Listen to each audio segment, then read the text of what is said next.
This listening test is very important for your exam क्योंकि आपके career के लिए ये लिसनिंग टेस्ट बहुत इंपॉर्टेंट है।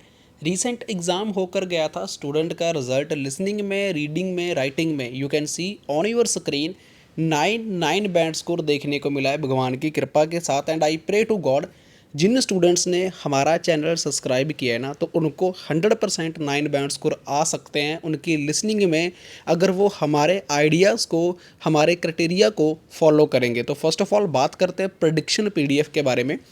बहुत स्टूडेंट को प्रिडिक्शन पीडीएफ का नहीं पता होती क्या है। प्रिडिक्शन पीडीएफ एक मटेरियल होता है, उसमें से बहुत ज़्यादा हाई चांस होते हैं हमारे एग्ज़ाम में आने के, और विद स्क्रीन रिकॉर्डिंग मैं आपको दिखाऊंगा। यू कैन सी बहुत इंस्टाग्राम पेज है, बहुत यूट्यूब चैनल है जो कभी भी प्रूफ नहीं दिखाते, जस्ट बोलते हैं कि पीडीएफ में से आया। बट हम स्क्रीन रिकॉर्डिंग इसलिए डालते हैं कि आपको ट्रस्ट रहे, क्योंकि आप एक फ्रॉड पर्सन के पास या फिर आप एक फेक पर्सन के पास नहीं जा रहे, एक राइट पर्सन के पास जा रहे हैं। भगवान की फ़ोटो लगी है, शायद आप भी इस भगवान को मानते होगे, नहीं तो मैं बिलोंग करता हूँ सिख फैमिली से। अगर आप अदर कल्चर से बिलोंग करते हैं तो आई प्रे टू गॉड कि सबका रिजल्ट अच्छा हमें देखने को मिले।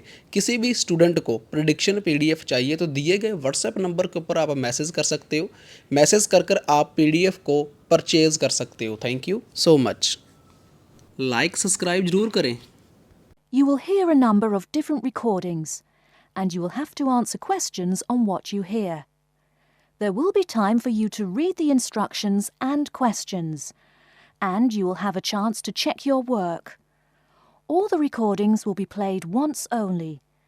The test is in 4 sections.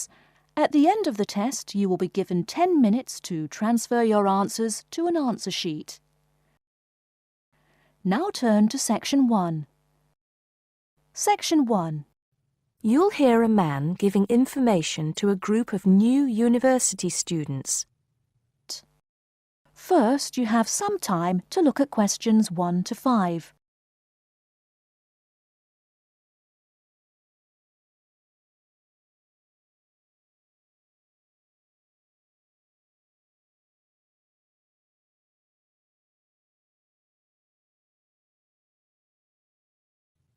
Good morning, University of Radstock students, and thank you for coming out today. As some of you may already know, my name is Scott Barnes, and I am the director of the Student Services Office here at the university. I'm here today to give you some information about what Student Services has to offer you. To begin with, let me just say that I feel that our office will play an important role in the way that all of you will experience your time here at Radstock as students. Primarily, our center is geared towards providing answers to any questions you may have. Because all of our reception staff are currently enrolled as students at Radstock, we feel that we're in an excellent position to deal with any issues you may face during your time here at the university. As I said earlier, the Student Services Office is mainly a place where you can have your queries answered. However, the office is more than that. For example, if you come and visit us, you can pick up your student discount cards. Now, with these cards, which come at no additional cost to you, you can take advantage of reductions of up to 40% on all forms of public transport in the city. In addition, the cards are honored at many shops and restaurants in the area, giving you the chance to save up to 35% off food, beverages, and other purchases. Our office is also the place you should visit if you would like to get involved in any of the 30 different clubs and societies available at Radstock. Come in any time between 10 and 3 on weekdays and sign up to become a member of the university choir or orchestra, the drama or debating club, the university trivia team. The list goes on and on. For new students, I cannot stress enough how vital it is to participate in the non-academic side of university life. Yes, we are here to work hard and do our best at our studies, but student life is also about having fun and meeting like-minded people. So, bearing that in mind, make sure that you get involved and enjoy yourselves. Before you hear the rest of the conversation, you have some time to look at questions 6 to 10.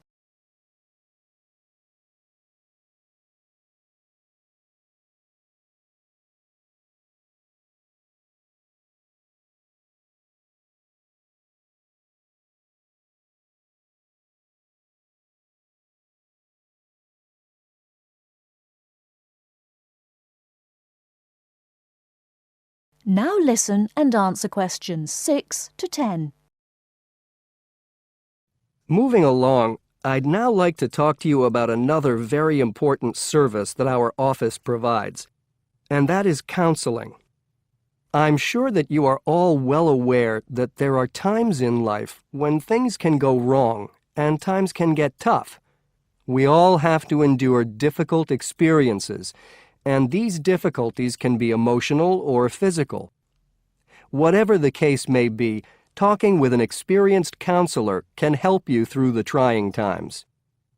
The counseling service here at Radstock is staffed by counselors who are qualified to help you deal with problems ranging from homesickness and loneliness to eating difficulties and life changes. To see a counselor, we recommend that you first visit our drop-in center. We run drop-in sessions on a daily basis from 9:30 a.m. to 2:30 p.m. And to reserve one of these sessions, you can telephone the counseling service on 121-5648-3907 on the day you wish to visit. Or, if you prefer, you can come into the Student Services office anytime after 8:30 a.m. and complete a booking form. If it should happen that you need to cancel your appointment for the drop-in session, we would request that you contact the counseling service as soon as possible to let them know. Drop-in sessions can be as short as 20 minutes, but it's more usual for them to take about 45 minutes. During that time, you will be asked some questions to clarify your situation, and a decision will be made as to what further action, if any, should be taken. After your session, several things may happen. Firstly, you may be referred to one of the university's counselors for further counseling, which normally consists of another 8 sessions. Secondly, you may be asked to visit another source of help within the university. Or finally, you may be referred to an external organization. Whatever course of action might be taken, you may rest assured that what goes on in these sessions is treated in strict confidence. I'd also like to mention that the counseling service runs numerous workshops on the campus every year. The focus of these workshops tends to be on personal development, and past topics have included motivation, self-identity, and impression management. There is no fee charged for these workshops, and if you require more information, feel free to contact us at stuser@acadia.co.uk. That is the end of Section 1. You now have half a minute to check your answers.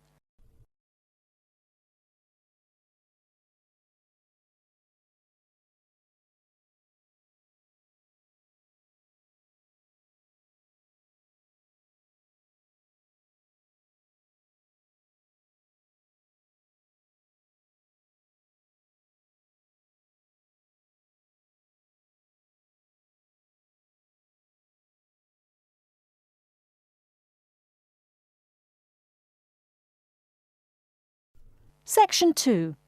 You will hear a media studies tutor giving a lecture about news sources. First, you have some time to look at questions 11 to 15.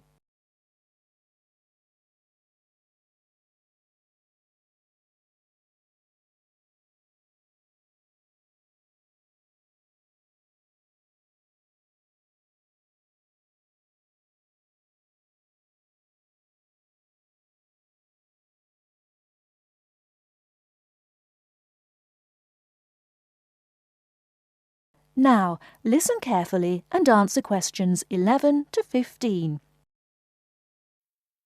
Okay, now many of you will have heard about the predicted death of newspapers as people increasingly access the TV and the Internet for their news. Today, I want to look at the USA, which has very advanced news sources, to see if this is actually true. In the USA, the main news sources without doubt are TV, the Internet, and the press. That is, traditional newspapers. And although they are each surviving and growing, they are also changing. Obviously, TV news has been around for a while, and the early evening bulletins when people get in from work are very popular. I suppose we traditionally think of the morning newspaper arriving on our doorstep with the daily news. Interestingly, this is not borne out by the statistics, which show that readership in the U.S. is much higher when people have time to relax, when they're not working, especially on Sundays. The Internet is also a popular weekend activity, but shows no variation with weekday access. So people are using the different sources in different ways. Interestingly, local radio has been hit less by the grip of quite strong local newspapers than by the Internet, which is seen to offer a better regional service. But just because the Internet is seen as the new force in news media does not mean it is dominant. Television has, of course, been global for a while. But now technological changes, which have fueled the rise of online news, have also allowed newspapers to print and distribute editions across the world. In fact, Internet news, which is seen as the big competitor for traditional markets, does not offer that much variety. Often, the sources are the online versions of the newspapers, whereas television, in order to offer something different, has had to come up with a much more mixed bag of reporting, from hard news to light reports on celebrity events. Another issue is reliability. The Internet is virtually unregulated, so anything can be reported there, whether true or not. Journalists on newspapers have fought a long, hard battle to fight intervention and to retain the freedom of the press. Television, however, is seen as critical to political power and has become subject to harsh controls about what it can or cannot say. Before you hear the rest of the talk, you have some time to look at questions 16 to 20.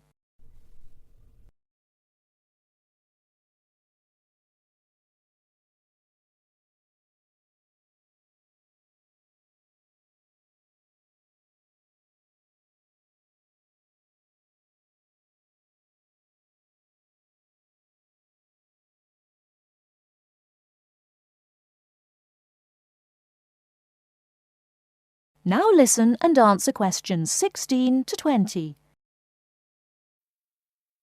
Now, one very critical factor in keeping newspapers alive and well in the USA has been their approach to advertising. Obviously, newspapers are heavily dependent on advertising revenue, and they have become more and more imaginative in what they offer, in order to make sure that advertisers use them and not other news sources. This has meant that, contrary to popular belief, newspapers now have a significantly higher profit margin than the rest of American industry. So, how have they managed to raise advertising revenue in this way? Well, they have put a lot of effort into developing and maintaining a very strong association with the retail trade. And they've come up with a winner. A critical tool in their sales plan has been suggesting that the adverts they run can have vouchers. This has been enormously effective because they have found that not only do more people buy the paper to get the discounts, but also that this inevitably means much higher sales for the clients who advertised. As well as doing this, the newspapers have also introduced aggressive sales campaigns over the last few years. This has resulted in a significant and continuing rise in the number of advertisers prepared to pay the extra for full-page ads. So, what I would like to move on to... That is the end of section 2. You now have half a minute to check your answers.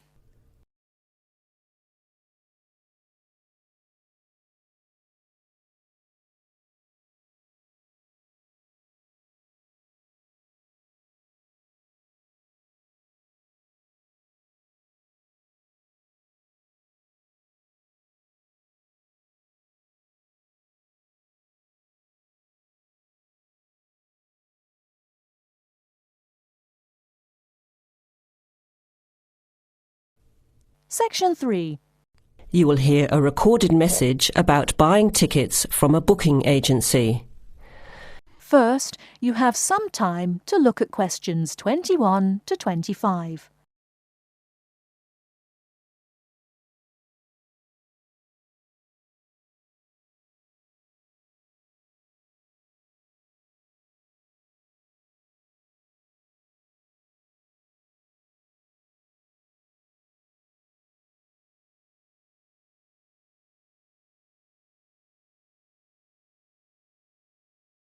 Now listen carefully and answer questions 21 to 25. Thank you for calling ATS Advanced Ticketing System, the call system for all your entertainment needs. Our automated telephone service is designed to answer your questions quickly and easily. The ATS office in the Regency Theatre is open Monday to Thursdays from 10 a.m. till 5 p.m. and on Friday and Saturday till 8 p.m. For online bookings and detailed program listings, check our website at www.atstix.com. That's spelled ATSTIX.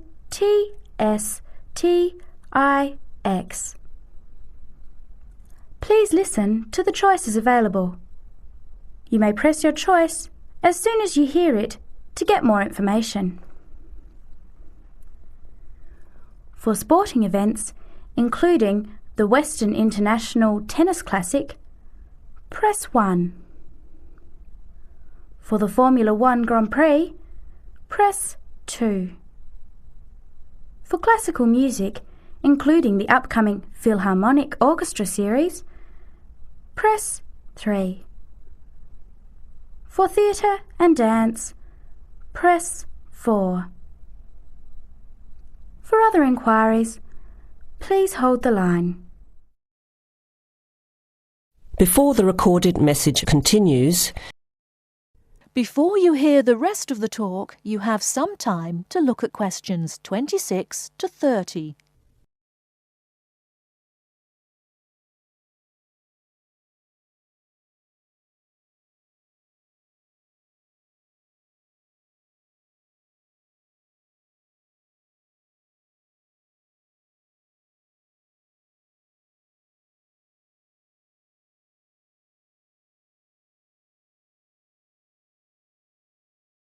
Now listen and answer questions 26 to 30. Ticket prices for the Formula 1 Grand Prix on the 10th until the 14th of March are as follows. General admission. Thursday, $27. Concession, $10.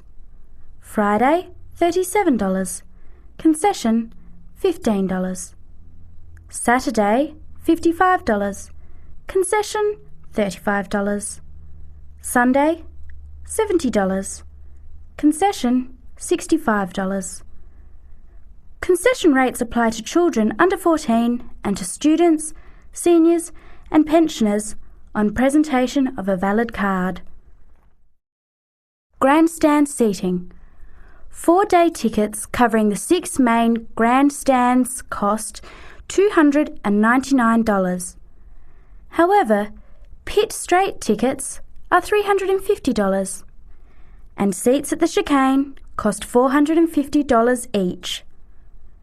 Children under 3 are admitted free to the general admissions area and children under 14 are eligible for concession prices. Gates open at 8 a.m.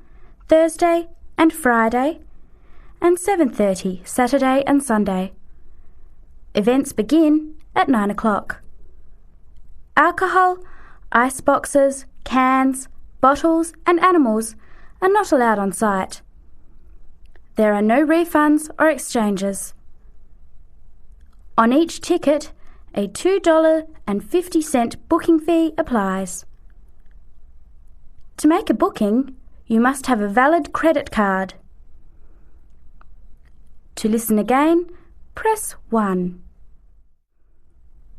To make a booking or to talk to a ticket agent, press 2. Your call is in our queue. You can expect to wait about 3 minutes. That is the end of section 3. You now have half a minute to check your answers.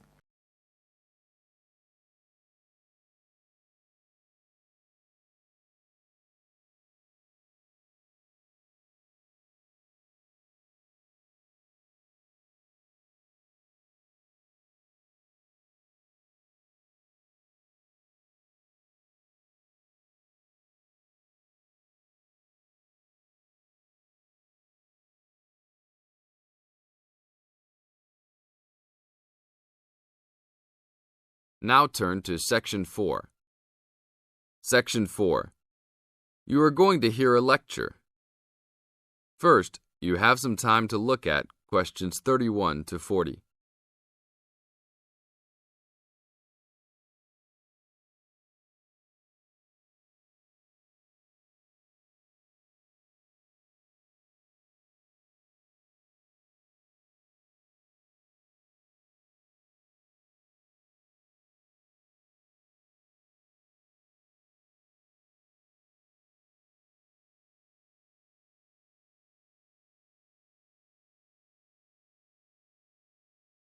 Now listen to the tape and answer questions 31 to 40. I'd like to introduce Rebecca Bramwell, an artist and illustrator who has come along today to talk to you all about getting your first job or commission as an artist. Over to you, Rebecca. Thank you for inviting me. I remember when I graduated back in 1983, I was very excited about getting my first commission. My degree was in fine art, and I'd worked long and hard to get it.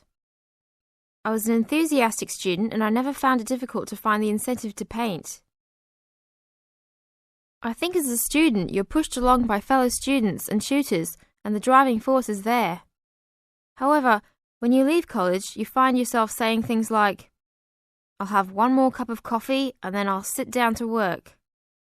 I hate to admit it, but I say it myself.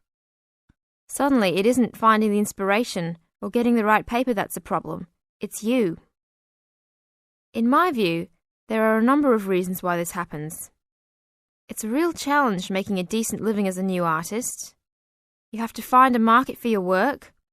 Often you work freelance and need to take samples or portfolios of your work from place to place. These experiences are common to a lot of professional people. But artists also have to bare their souls to the world in a way. More than anything, they want praise. If people don't like what they create, then it can be a very emotional and upsetting experience hearing them say this. I began to realize that these problems were preventing me from having a career in art, and so I decided to experiment. I was a painter, but I started to dabble in illustration, drawing pictures for books, cards, and this offered me the opportunity to become more emotionally detached from my work. I was no longer producing images from the heart, but developing images for a specified subject, taking a more practical approach. I began to develop a collection of my illustrations which I put into a portfolio and started to carry around with me to show prospective clients and employers. But it was still tricky because publishers, for example, want to know that your drawings will reproduce well in a book. But without having had any work published, it's hard to prove this. Having a wonderful portfolio or collection of original artwork is, of course, a first step. But what most potential clients would like to see is printed artwork, and without this evidence, they tend to hold back still when it comes to offering a contract. Well, I overcame this problem in two ways. and I suppose this is my advice to you on preparing your portfolio of your best work. The first way was by submitting my work for a competition. The one I chose was for a horoscope design and was sponsored by a top women's magazine. There are a few of these competitions each year, and they offer new illustrators an opportunity to showcase their work. The other approach I took was to design and print some mock-up pages of a book. In other words, I placed some of my illustrations next to some text in order to demonstrate how my work would look when it was printed. Perhaps I was lucky in that I had taken a degree that provided me with all-round creative skills, so that I could vary my style and wasn't limited to a certain technique.